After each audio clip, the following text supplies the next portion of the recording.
This is Photographing the West podcast, the podcast for people who love to explore the western highways and byways while photographing the landscape and wildlife. And now here's your host, Kirby Flanagan. Hello, and welcome to episode number 75 of the Photographing the West podcast, brought to you by Photo Tees, my wearable art on t-shirts, sweatshirts, and more. Available on Amazon, Etsy, and now Redbubble. Today's episode features a very special guest, Canon Explorer Light Darrell Gulin, who's a nature and travel photographer, as well as a world traveler. We're going to discuss the important topic of business of photography. Welcome, Darrell. Well, thank you very much, Kirby. I'm happy to be here. And I'm very glad to have you on. So let's roll into the questions. And first one really is for you to tell everybody about yourself as a person and a photographer. Well, a little bit about myself. I've been photographing for the last 37 years. And from the very beginning and until now, it has been a nature, wildlife, and travel photographer. And I've been full-time at this business since 1992. Also, I've been married for 52 years, and my family is now a sixth generation up here in the Northwest Seattle area. Oh, wow. Before I was a photographer, I've got my business degree from the University of Washington. I came out of the corporate world as an executive vice president of a beverage wholesaler, and I helped run a $140 million company a year with about 200 people working for me. So what I did is I started taking photographs while I was that executive VP, and for part-time I did it for 8 years, and then I jumped into it in 1992 full-time. So what I had to do when I left this really good six-figure paying income, I had to put together a business plan for my wife and, of course, for myself. I did a 1 year and a 5 year business plan, and I set goals that I had to reach and continue to as a full-time photographer, which I still am. But what I did is I kind of came up with a marketing plan that I was kind of three-pronged for me from a marketing standpoint. One was stock, another part was workshops and speaking, and also self-marketing, especially into magazines and paper products. Also, I'm the past president of NAMPA, North American Nature Photography, and of course, I am one of Canon's Explorers of Light. And finally, I do speak around the U.S., like I just did a speaking program for B&H in June at their optics. So that's kind of just a little quick history. Okay, sounds good. You've certainly got the experience we need to cover this topic. So many photographers hope to make photography their profession sooner or later. What does it take to convert your passion into a business? I've been fortunate to also teach the business of photography at Rocky Mountain School of Photography and like at NAMPA. And it takes three main attributes. One, you do need to be a great photographer. You don't have to be the very best, but of course it really helps if you are. The next, which I think is the most important, you need to be great at business. You need to be a business person. Because when you go in this, you might love taking photographs, but how do you market it? How do you read contracts? All of the things to set up so you can be successful. And then the third one is you need really great interpersonal skills. And that is so you can do your networking, mentoring, communications, follow through, and you need to be a workaholic. Yeah, especially that last one. Yeah, we don't have weekends or vacations. My vacations are, even with my wife who photographs, we are out taking photographs. That's what we love to do. So it is great that I have a passion that I get paid to do. And one of my other things that I really recommend for people is don't quit your day job until you have the financial backup or the backing. Yeah, that's excellent advice. That's what I usually tell people as well. Another thing you need to be really broad-based with your photography. When I started out, I was pretty well known for doing bird photography, but I just couldn't make it then, and especially even now, just as a bird photographer. So what you need to have is a good size, large file of images, and also images that you can market from. Sure. Yeah, that makes sense. Well, like we've been talking about, photography is a business, but how is it different from other businesses that you've been involved with? Well, what it is before, of course, I worked for a corporation, a company, and I always answered to somebody else. Now what I do is I've got to answer to myself. And when you answer to yourself, you can't procrastinate. What you set out as your goals, and we'll probably talk about business plans and that in a little bit, you've got to really follow through with those things. But a couple things of words of advice. Don't fall in love with your images. What I've done is I take images that with now years of sales experience, I have a chance to market them. That's what I'm looking for. This, again, is not a hobby any longer. It is a business. But also take images. I always take images I love, and then I find markets for them also. But those are more on the side after I make sure that I am taking photos that I believe have marketable chances. And one of the things, think in concepts. Kirby, do you know what I mean by concepts? I think so, but why don't you go ahead and say? Well, some of the concepts could be loving, nurturing, caring, speed, strength, power, leadership. And what you're looking for in your photographs is those type of things that you can invoke. So people that are doing, let's say, advertising or whatever it is to market your work, they can find that in those images that you've taken. I see. How do you go about marketing your images? Well, what I did, as I say, when I started out, I went with stock photography, which now is about 1/10 of what it used to be. The other, and so many of the pros now in the nature wildlife field are going with workshops. I don't know if you've seen how many workshops are being offered out there now. Sure. But there's a lot. And the other part that I do is self-marketing, and that is going, like I'm writing an article for macro photography for outdoor photographer for this April. So those are kind of the directions I've gone in. You mentioned marketing to businesses. How do you get that started? Doing a lot of research.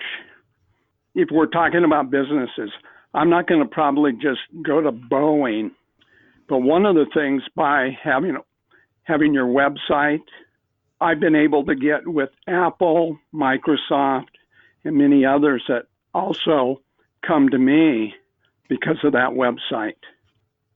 A lot of times what I found is with the stock photography, they're the ones that know where to go to market your work.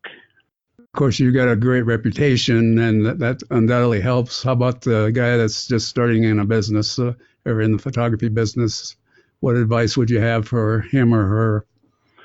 Well, a couple things. What I would do is start researching. One of the things, let's say paper products, editorial. What I would do is I'd start searching. I would go to find what calendars, for instance, are out there. And I would start contacting each of these and seeing what their guidelines are and make submissions to them.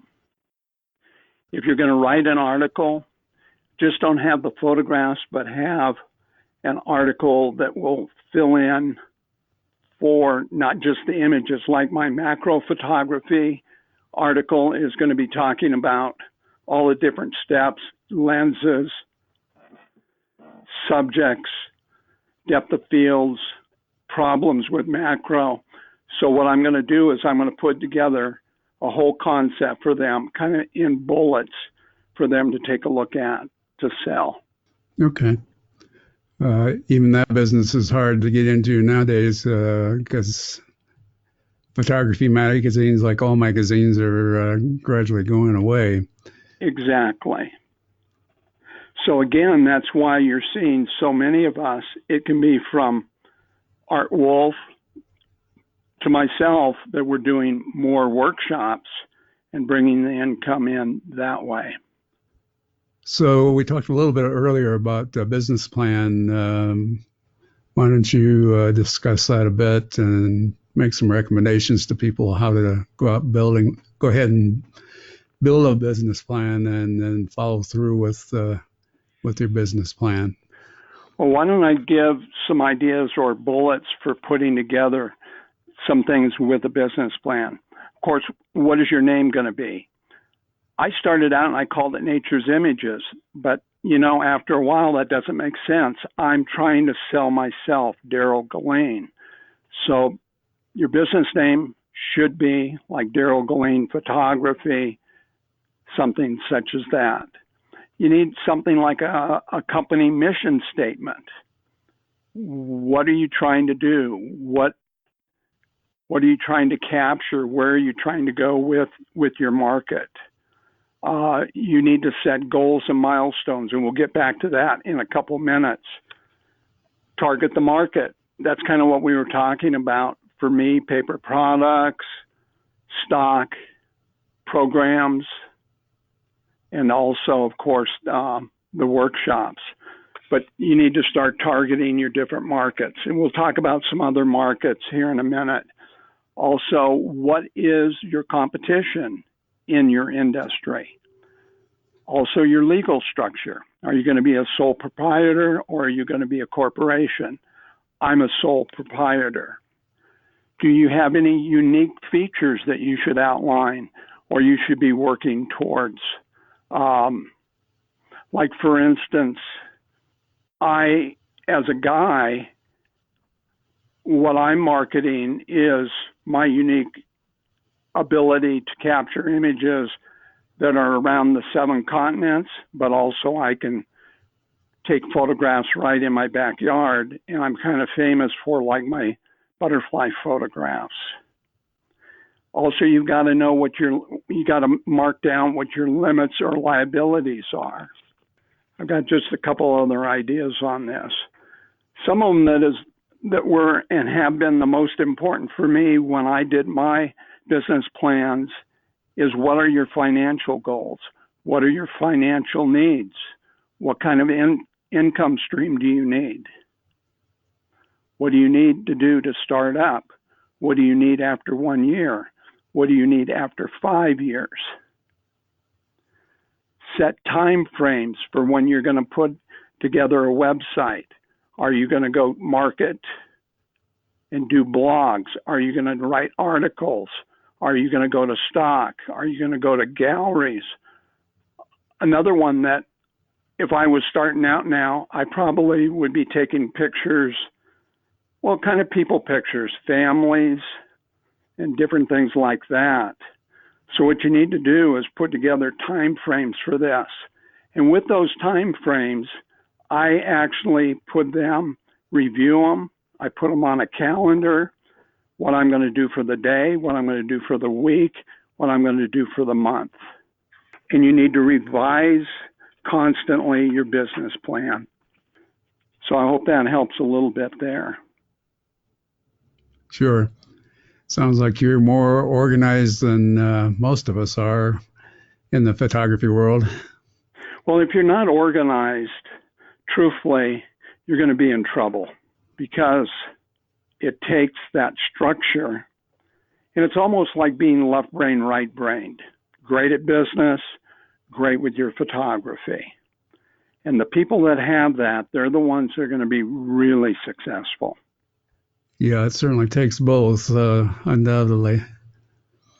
Yes, it does. And I'm sure that you have spoken with a lot of photographers. Just yesterday, I have been mentoring a number of people, from college students to people that are actually, one is a professor of business at a college, and I'm mentoring them with their photography.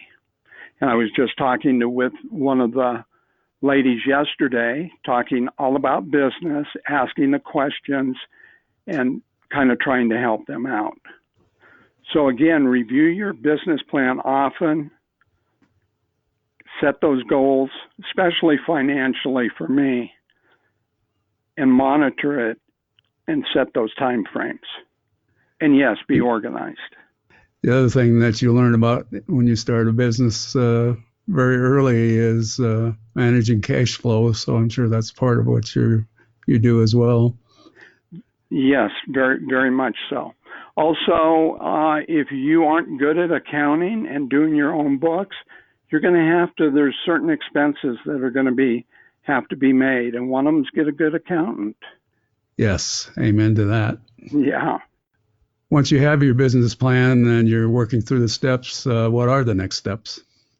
Well, what the next steps are is after you have that business plan and you're taking your photographs and you're recognizing what your strengths and weaknesses are, and you start recognizing what markets you want to go into.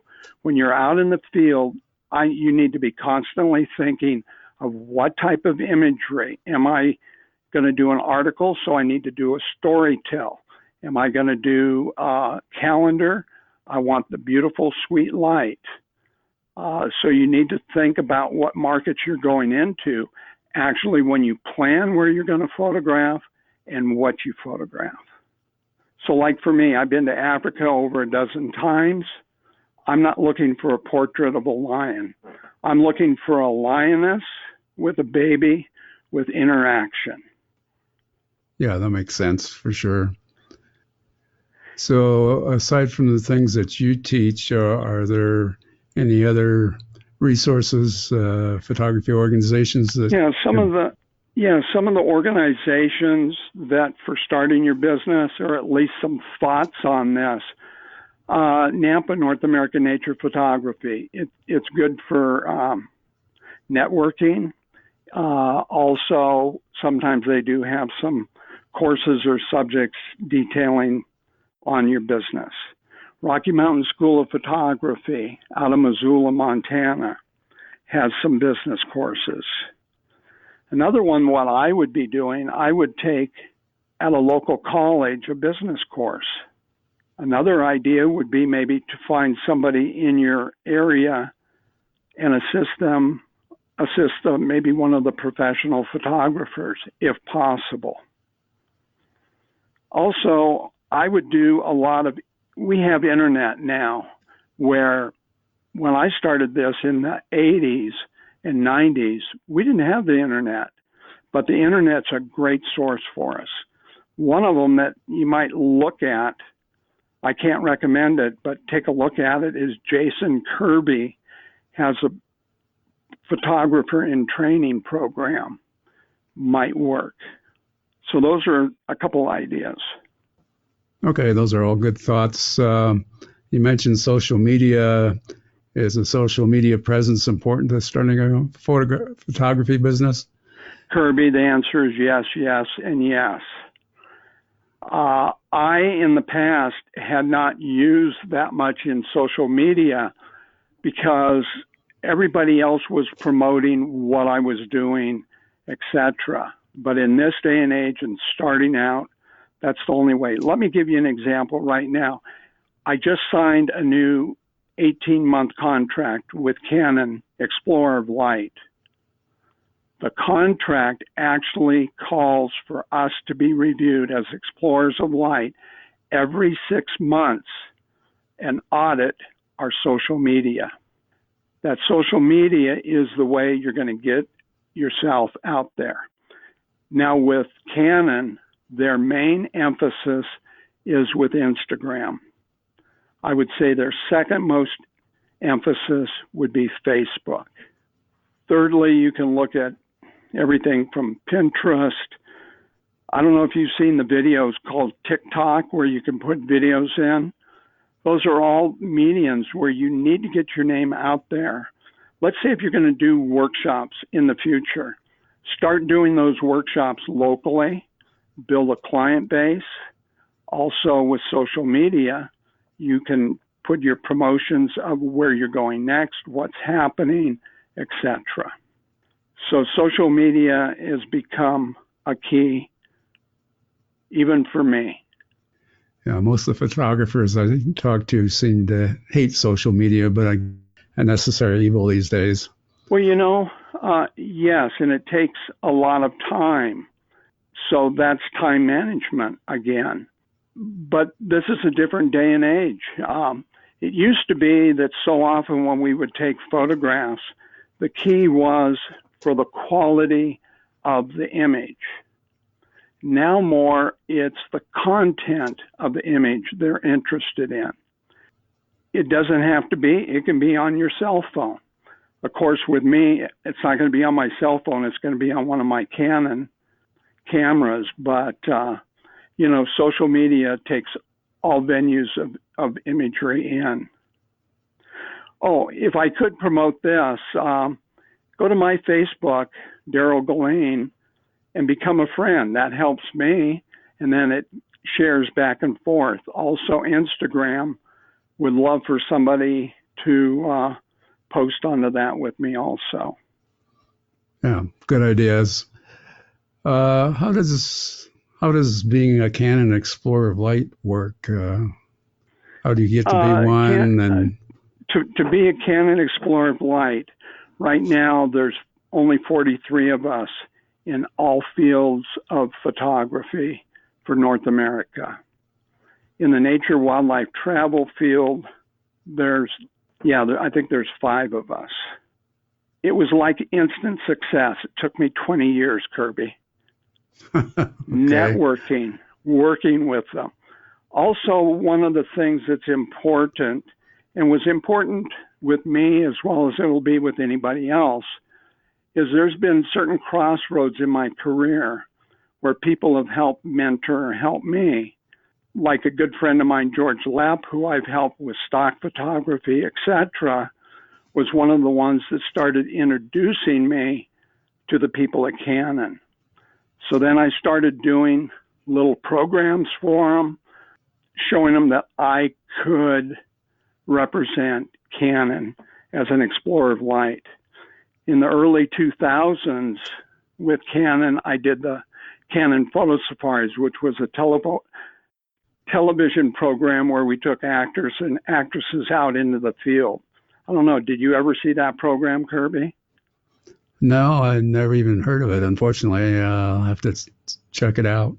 Yeah, I got to take one of the Baywatch babes out into the mountains of Nevada. I also took Kirby Smith into the Aleutian Chains. So things like that finally showed Canon that with my expertise is speaking, education, workshops, etc. So that's how I finally got on. So is that a paid gig or are you a volunteer for them? It's paid on a contract basis. Okay. Well, that's a good deal then. Yeah, and they pay for speaking engagements, help with equipment, help with printers, inks, etc. It is a great program, but also what it is, it's a great program because we do travel around the U.S. speaking for them at no charge to the venues themselves. That's a great deal for the people that are putting those on, that's for sure. It really is. And like I'm working with for next year, I'll be doing a North Carolina camera group event, etc. And so, yeah, it's no charge to them. All expenses are paid, and they bring in some of the top photographers in the nation. Let me change gears on you a little bit. Do you have any experience with the new Canon professional camera that just came out? When you say the new mirrorless or the 1DX Mark III. Yeah, 1DX Mark III. Sorry, I'm a Nikon shooter, so I don't keep up with Canon. That's okay, because there's, of course, ever-evolving cameras out there. I haven't myself, as I'm a nature wildlife travel photographer. One of my cameras that I love to use because it's so versatile is the Canon 5D Mark IV. Also, I photograph with the mirrorless, the R and the RP, and we're waiting for the new one coming out, hopefully shortly. And that's all I can say on that. Okay. But the Mark III 1DX for the follow focus, fast shutter speed, fast focusing, it's a great camera. And if I was just wildlife sports, I definitely would be getting that. So what gear do you use? We really haven't talked about that yet, but I'm sure people are interested. It depends if I'm doing wildlife type of trip or if I'm doing more a travel landscape. But here's my general pack that I take. 2 camera bodies, and one of them's going to be the mirrorless, and one of them's going to be the 5D Mark IV. The lenses, 15 fisheye, 16-35, 2.8, 24-105, f4, which is my workhorse. Also the new 100-400, and with that also a 1.4 I bring with it. Now, if I'm doing wildlife, then I'm going to take one of Canon's sensors that's not a full sensor, but it has a crop factor of 1.6. That can be like the Canon 7D Mark II. And with that, with a crop factor, just think about this. My 100-400 with a 1.4 with a crop factor of 1.6, we're almost at 900 millimeters. Yeah, that's a great spot to be for wildlife, for sure. Yeah, and also I do have the Canon 500 f4. Okay.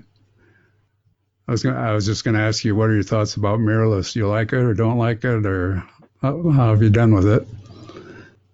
I think that it is great for landscape macro travel, and it's getting better and better with the wildlife sports for the follow focus and that. A couple things that are really always the key for me now with cameras is the dynamic range control, ISO, and follow focus. Generally, even with my wildlife, just the way, and they can go to my website, gulinphoto.com. I do a lot of wildlife, but most of it's done between frame rates of 5 to 6 frames a second. I find a lot of times when it's 10 to 15, I can really go through a lot of digital files. Yeah, that's easy to do with any camera that has a fast speed. Yeah. And then you got to delete all those ones that you really didn't want anyway. And that's one of the other keys is learn how to edit. Don't fall in love with your image. Don't go back and forth. Be decisive when you're doing that. I know people that are months, years behind in their editing. Every image I've taken, I do not have a backlog of any. So when I do it within, let's say I just got back from a trip to Maui, that was converted, edited, filed within a week. Done. So when you do a trip like that, is that a spec type trip, or are you being paid for that? Most of my trips are not paid for, but like when I went to Maui, I'm going and I'm looking for certain things. In Hawaii, remember the concepts. I'm going beaches, water, waterfalls, palm trees, tropical. If you go to the road out to Hana, I'm going to put road scenes in. So again, I'm thinking of all the iconic type of images. So if you go to Paris, of course, you're going to have to take the Eiffel Tower. but also find and research all of the different icons wherever you go. And just don't put your same camera holes, tripod holes as everybody else. Yeah, exactly. When you go to the icons, how do you make your photograph different than the 1,000,001 that have been done before? Well, one of the ways is researching and seeing what's been done before. And I'm going to take those images, but then am I going to do a different wide angle? Am I going to come in closer? Can I pick a piece out of, let's say, when Notre Dame was going, maybe a little bit more of a intimate picture of it, etc. Also, really work and watch your lighting. Don't go out in the middle of the day. Go in the morning, go in the evening. Get the prime light. So when you're going to these icons, a lot of them don't allow photography. So how do you get around that? Well, let's put it this way. If they don't allow it, I don't take a picture of it. The problem with like the Eiffel Tower now, you can take pictures of the Eiffel Tower, but as soon as they light that up in the evening, those lights are copyrighted. You cannot get a property release or a model release on that. I will still take it because I can put it in programs, etc. You can put it on, Facebook, Instagram, but my stock agencies will not take it. So another thing is I travel constantly around the world, but 40% of my sales every year for over 20 years now has been things I've taken right at my home. Those I don't have to worry about icons. Now what I'm going to do is find a different look. And if you look at my butterfly images, I probably have one of the largest collections of butterfly photos out there. So it can be that, it can be rocks, it can be our garden, 40% of my sales.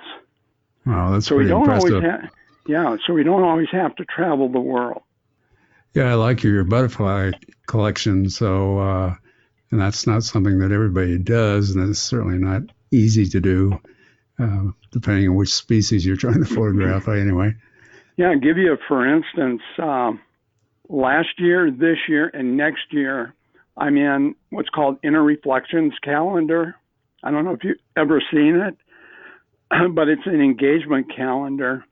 I would say one of the top ones out there, year in and year out, with many awards. This last year, they reviewed over, 9,000 images from the top pros. They narrowed it down to 72, and from there, finally down, I think, to 53. 2 of those images are mine, both butterflies. This year, butterfly. Last year, butterfly. So sometimes but it does work. Yeah, that sounds like pretty stiff competition for something like that. Yeah, but if you can get in those, you use those as your calling cards for others, for other markets, for other calendars, etc. So as you say, you get your name well known or known in certain fields can take years. So it's not an instant success. You got to be persistent at it and continue to work at it to be successful. Yeah, no doubt about that one. You've mentioned calendars a couple of times. Is that a viable market? If you go, even like I was at the grocery store yesterday, they've got a whole turnstile of calendars that are still out there. So again, calendars will bring in some income, but also they're great to use as calling cards, etc. So calendars are still out there. Right. Yeah, there's lots of them for sure. Do you make any money doing that, or is it just a promo sort of thing? I make some money. Yeah. Okay. How's that for an answer? So I think what I'm answering is it's not just one thing. There's many things that you have to have your income stream coming from. Not just paper products, not just a gallery, not just shooting people, not just doing stock, not just doing workshops. It really takes a number of income streams coming in this day and age to be successful. Yeah, no doubt about that one either. It's getting tougher and tougher, it seems, every year. Well, Kirby, here's one. I'm going to ask you, why do you think it's getting tougher and tougher? Well, all the things like stock photography have gone away. Magazines are going away. Print sales, unless you've got a big name or a big following, are not very remunerative, on and on, I guess. Yeah, well, I can give an example with stock photography alone, which has been affected in the paper products field, in the advertisement field, in the calendar field, all of them. I'm 1/10 of what I did stock photography now versus 2008. The reason for it is the internet. Another thing is the proliferation of images that we have out there now. And that can be, again, from your cell phone. You don't see many point-and-shoot cameras, but the mirrorless cameras are cameras all the way up to the medium format. There are images of every place in the world. So we need to find those niches, and that's what I've tried doing, like with butterflies, feathers, rocks, even beetles. All of these are areas that I can expand on that aren't overly done. Like, I hate to say it, out west, how many people go to the Grand Canyon? Or how many people go to Antelope Canyon? You've got to have a real special image to compete there. For sure. So it sounds like... Go ahead. Kirby. No, I was just going to say also, like, another thing that I've loved and a passion that I've done for many years is the cowboy, cowgirl, Western ranch look. And, you can build a specialty in something like that also. Yeah, there's lots of people doing that as well, but you have a distinctive approach, I think, looking through your portfolio. And that's kind of what you need to do, is somehow you've got to define yourself a little bit different than your competition. So in your business plan, recognizing what your competition is, what your strengths are, and what your weaknesses are. Sure. Well, Darrell, it's been a pleasure talking to you and getting to know you a little better. I hope you'll come back in the future and talk about some other photography topics. I would be happy to, Kirby. This is another thing, again, you doing these podcasts and that. I think they're really great. It's a great venue for people to learn from a lot of different people that have different experiences. Like hearing the other day about the couple that did the drone photography or landscape. And I think you're really helping with the venue you're offering. Oh, thank you. It's a lot of fun for me. I enjoy doing it, and I get to meet a lot of interesting people that I wouldn't meet otherwise. So, it's a great deal for me, too.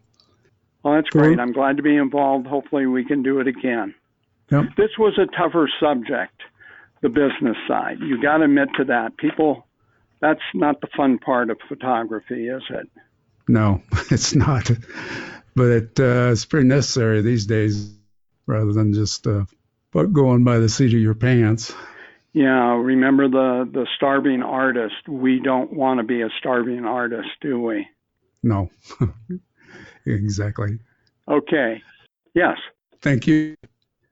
Before we go, I just want people to know that show notes can be found at www.flanaganphotos, spelled FLANAGANPHOTOS.com. Until next time, here's wishing you all the best in 2020. Bye for now. We'll be back on January 30th. Thanks for listening to Photographing the West podcast. Please subscribe to the podcast in iTunes and leave us a review. Till next time, here's wishing you safe travels and good light.